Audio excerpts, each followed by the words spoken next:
what you can hear is a quick radio check with your 1 and 4 element.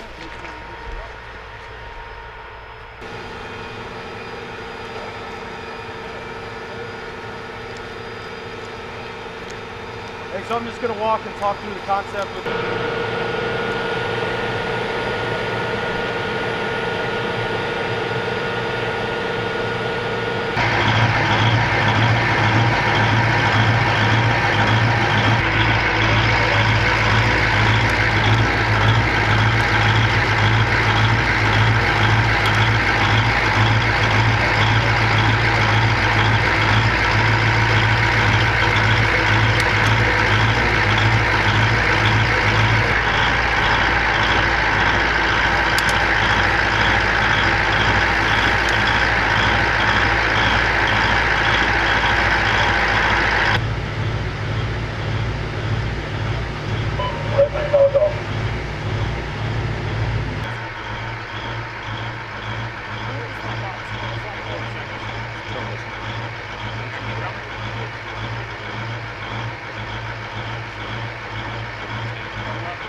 So today we're here to prove the concept that regardless of the color of the vehicle, with enough preparation and dedication, we have the ability to camouflage really in any scenario, but specifically here in the forests of Western Poland.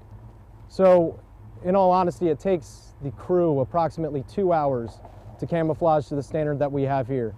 So we have our basic camo net that we have slightly modified to break up the signature, both of the hardened portions of the turret and the hull itself. Also reducing our thermal signature. So that's step one. Step two is going to be to gather foliage, generally surrounding the same area in which you're going to occupy a tactical assembly area, an attack position, or an assault position. Use that foliage to continue to modify the edges and help the vehicle itself blend in. As you are adding foliage, you need to ensure that all your systems still work. So your ITAS, your primary gun system, your commander's independent viewer, ensure that the driver is able to drive, and then you just do certain spot checks to ensure, once again, that the net itself or the foliage is not impeding the movement of the turret or the actual movement of the Bradley itself. So what we're currently in is an assault position, which would be our last covered and concealed position before we move to an objective.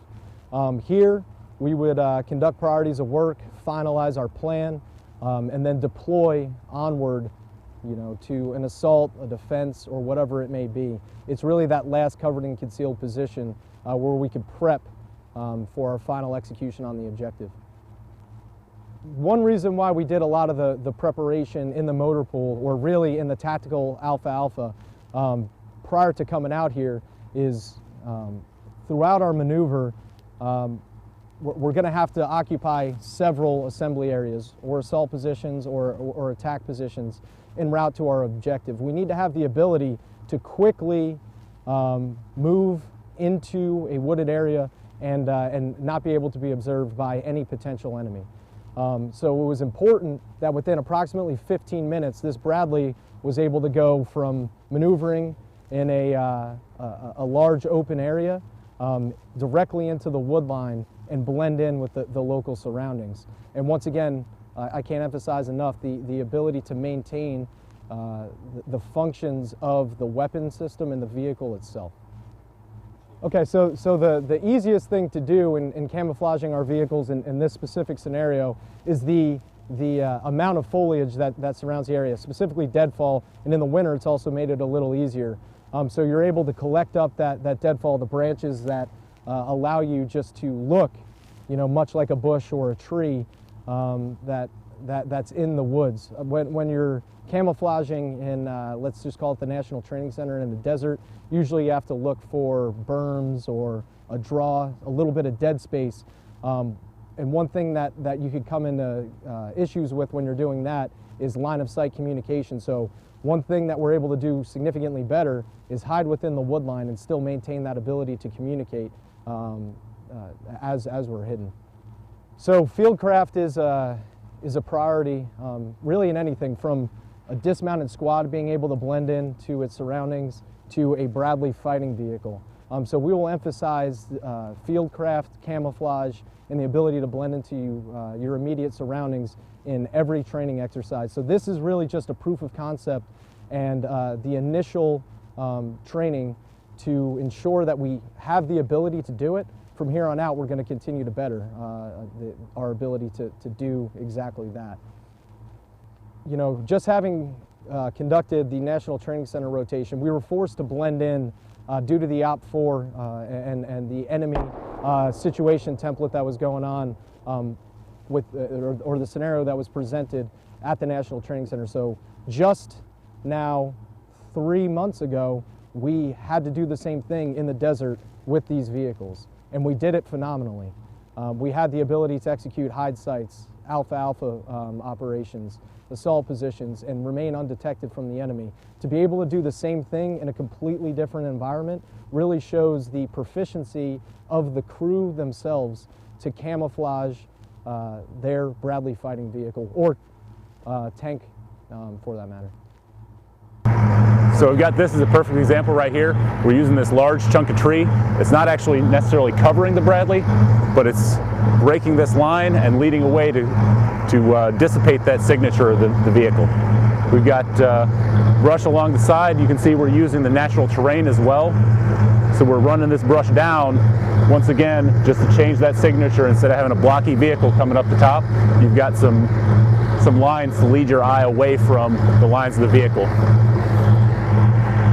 You can see a little better here how we're using this natural foliage to break up the line of that antenna, and just to cover the color of the vehicle and create less of a signature like you were looking at this vehicle.